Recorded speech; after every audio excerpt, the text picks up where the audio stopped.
but not any apple pie. The best apple pie you have ever tasted.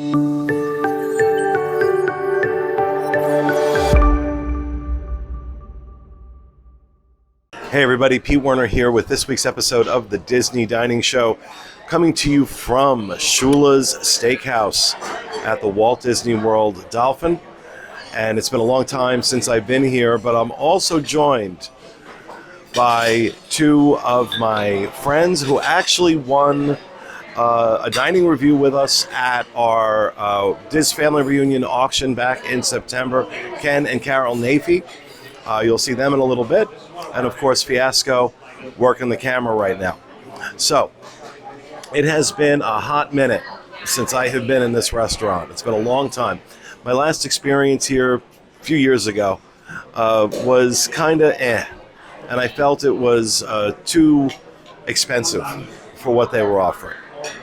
So Fiasco decided, without checking with me, that we would do this, and I'm really glad that we did, because it's always nice to come and check out a new, check out a restaurant that I haven't done in a while. And before we get into the review, just a reminder, this review, along with all of the content we produce, brought to you by DreamsUnlimitedTravel.com, experts at helping you plan the perfect Disney vacation. If you like our content, please show your support. Book your next Disney vacation with Dreams Unlimited Travel.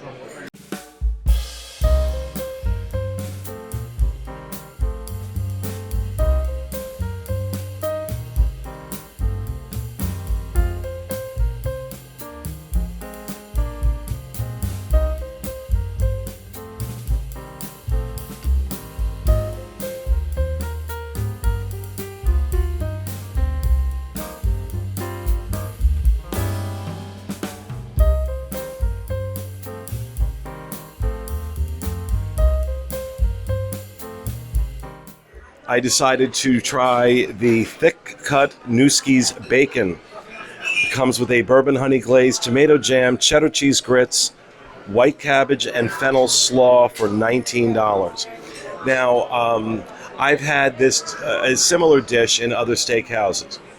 Newski's bacon is kind of like a pork belly. It's got that thickness to it. And I really like it. The places I've had it, I've really, really enjoyed it. And I kind of went into it thinking there's no way it's going to be as good as what I'm used to, because I kind of got a little chip on my shoulder coming in. One bite of this, and I was like, oh my God. It was superb. Perfectly cooked. The flavor profile was amazing. The fennel slaw on top really cut through the sweetness of the glaze. And I absolutely cleared my plate.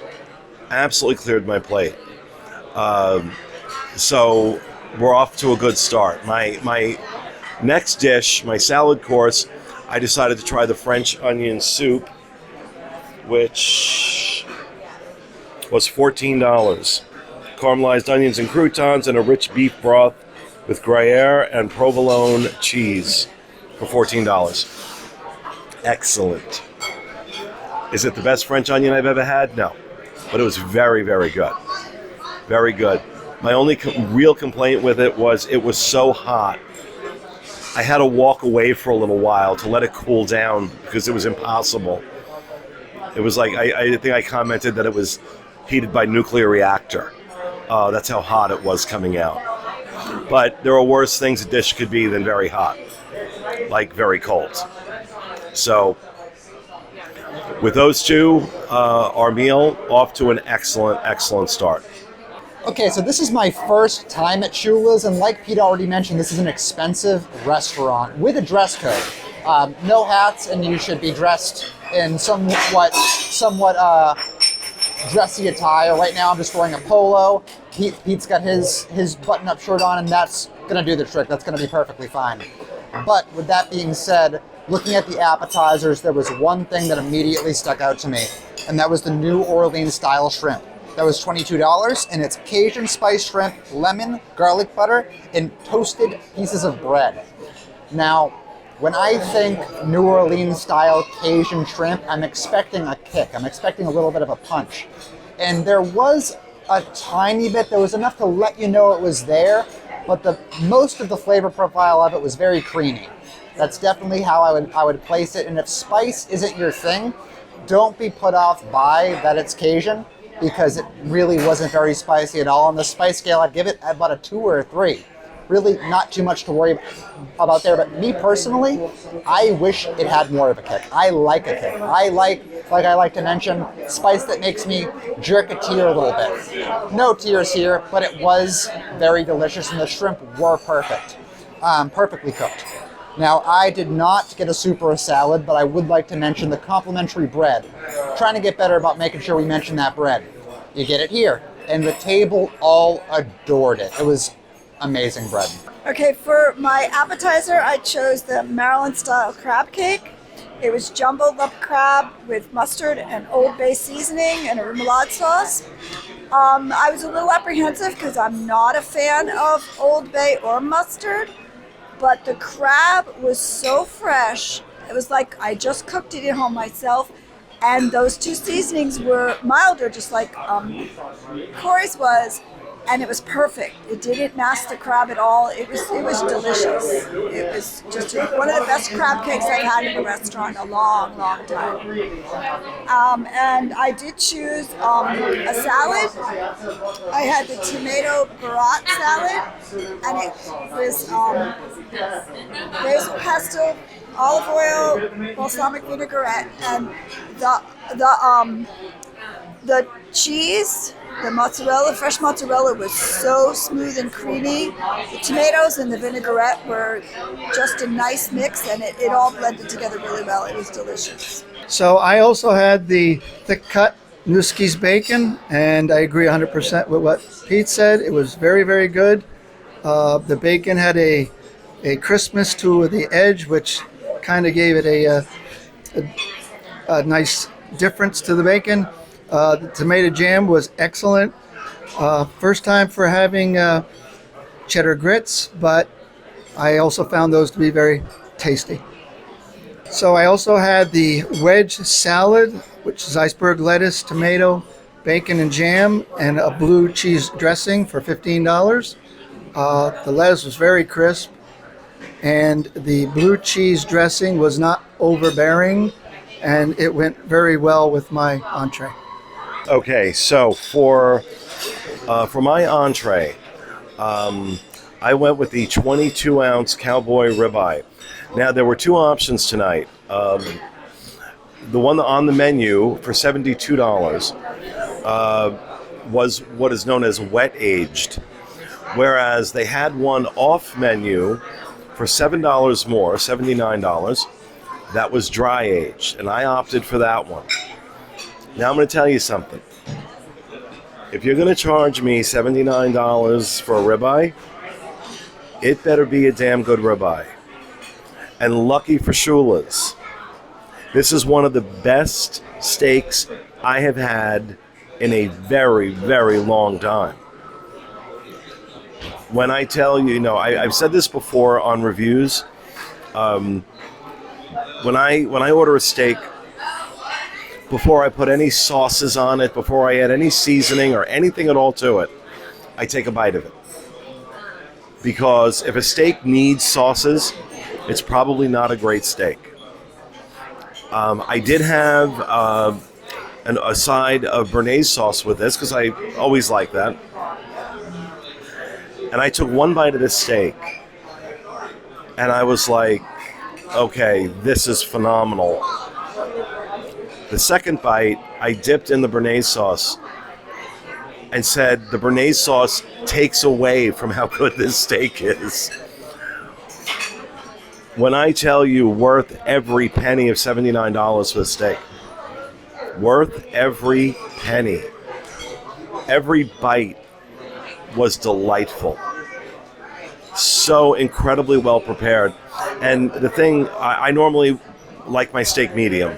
I don't like medium rare or rare, God forbid. The chef recommends this particular steak be done medium rare. So I went with the chef's recommendation, and I am so glad I did, because I'm blown away by how good this steak was. I won't say it's the best steak I've ever had in my life, but it's in the top 3, and it's certainly the best one I've had for a while. I would also be very remiss in not mentioning our servers, Tyler and Anthony. Service has been impeccable. And when I say that, I don't mean they're here doing a song and dance routine next to the table. They're here when you need them. They're not here when you don't. And it's seamless. It's a seamless service experience. You're being well attended to without them feeling overbearing. I mean, it's true professional servers. Truly professional servers. We're getting ready for dessert now. They would really have to screw dessert up for this review to go south. All right, so for my main course, I got the 10-ounce filet for $65. And when I was first deciding to come here, I was looking at other filets around Walt Disney World property to kind of get a memory jog of things that I've had in the past before. Topolino's was $54, and that also comes with sides. Also, Steakhouse 71 came to mind, being $37 with sides. And I came to the conclusion that for $65, this is going to have to be a really, really good filet for it to match up to that price, given the options that we have on property. You can get really good steak on property. And it matched up and then some. Like Pete said, this steak needed nothing. Just the quality of the cut of meat itself was perfect. Now, I will say, when Pete asked me if you can cut it with a fork, I put my fork in and was like, no, you can't. But then Pete took his and was like, yes, you can, and proved to me that you could cut it with a fork. I just needed to use a little bit more elbow grease. If you have upper body strength. Yeah, I feel like I just needed to put more effort into it. But you could cut it with a fork, and it was amazing. Not only that, though, we did get an array of sides. We got the mac and cheese and the mashed potatoes, which personally aren't for me. I didn't have them, so the others could talk about those. But specifically, I wanted to mention the mushrooms, because we got those as well, those garlic mushrooms. And those complemented that steak so well. I highly recommend that if you're going to get one of the cuts here, which you probably are if you're coming to Shula's, get the mushrooms to complement it alongside, because it is the perfect combination. I also had the 10-ounce filet for $65, as Corey had. And mine also, after Pete suggested it, I could definitely cut mine with a fork. And it was tender and medium rare, just the way I love it. The outside edge was a little dry, but the seasoning, as they both said about their steaks or fillets, it needed nothing else. It was perfect. It just was delicious. It's like melted like butter in my mouth. I really enjoyed it. All right, so for my entree, I had the Coach's Cut prime rib, herb crusted and served with a Yorkshire pudding and aubergine for $51. And the first thing I'll say about it is you better have a big appetite, because it doesn't indicate the size of the cut, but this is a big piece of meat. I ordered mine medium rare, and I found it to be medium rare around the outside, but as it got to the middle, it got a little bit more rarer, as well as a little more fatty. But the pieces around the outside were just simply melt in your mouth. And even the center cut that was still a little more rare was very tasty. I don't have prices in front of me. We'll put these up on the screen as we go, because we are moving on to dessert. And one of the desserts that you need to order at the beginning of your meal is their apple crisp. Think apple pie, but not any apple pie. The best apple pie you have ever tasted. $12 for this dessert, first of all, is insane. Just on spec. Then you take a bite of it. I normally don't rave about desserts, but this is a run, don't walk. And here's the thing, they only make about 25 of them a night. So if you really want it, when you call the restaurant to make a reservation, if you call the restaurant, or you make your reservation, then call the restaurant and tell them, I really want the apple crisp when I come. They'll note your reservation. I think they're going to hate me for saying that. But I'm telling you, this,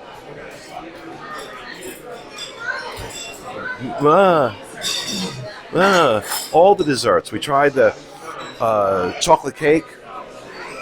Absolutely superb. Absolutely superb. Because this is the first time I've been back here in a number of years, I can't declare this as one of the best restaurants on property. I need to come back a few more times. I need, for me, saying that is it's about consistency. I'm going to go out of my way to come back to this restaurant.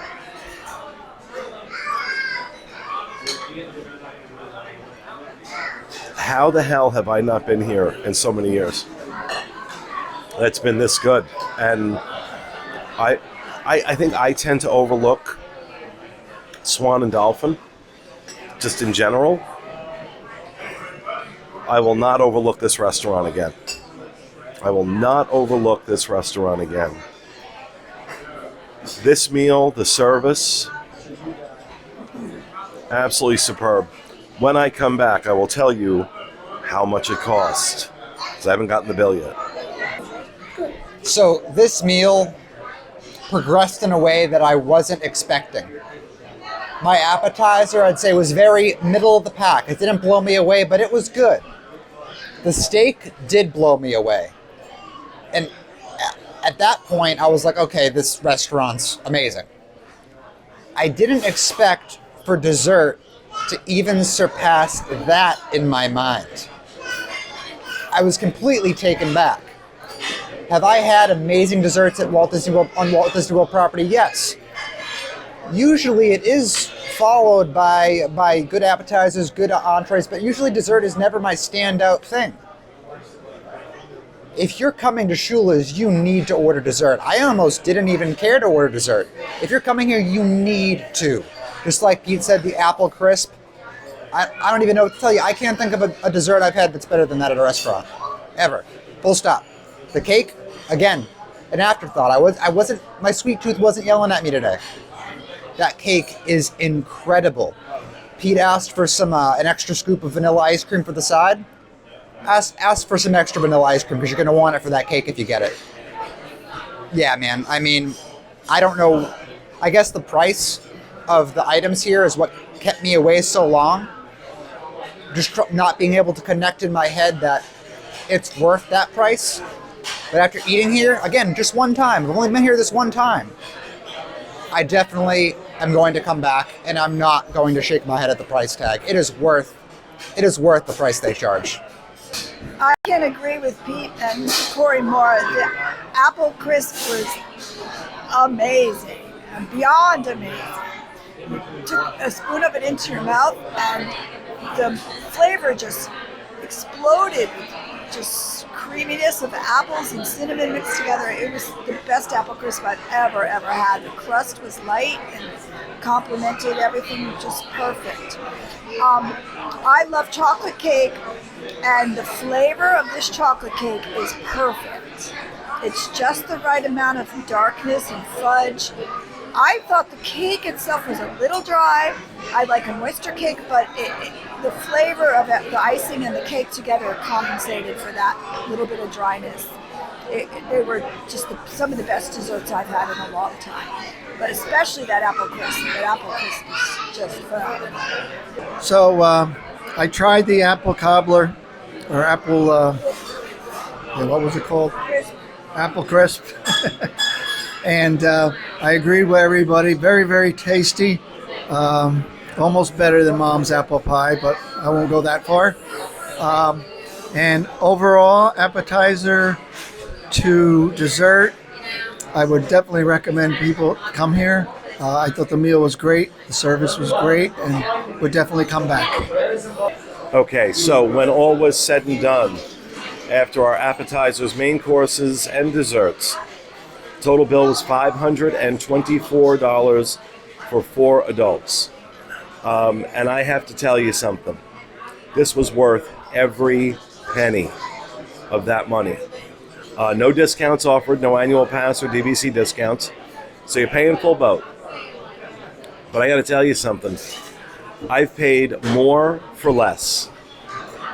I've paid more for less. Now, obviously, that is expensive, but you get what you pay for. So, especially if you have a special event, an anniversary, an occasion you want to celebrate, this is a great, great place to go. Because I'll never give anything 10 out of 10, 9.9 for me. I have nothing to complain about with this meal, nothing. Every morsel of food was brilliantly prepared. Food was delicious. This is definitely a run, don't walk restaurant. So that, folks, is going to do it for this episode of the Disney Dining Show. We hope you enjoyed it. See you again next week.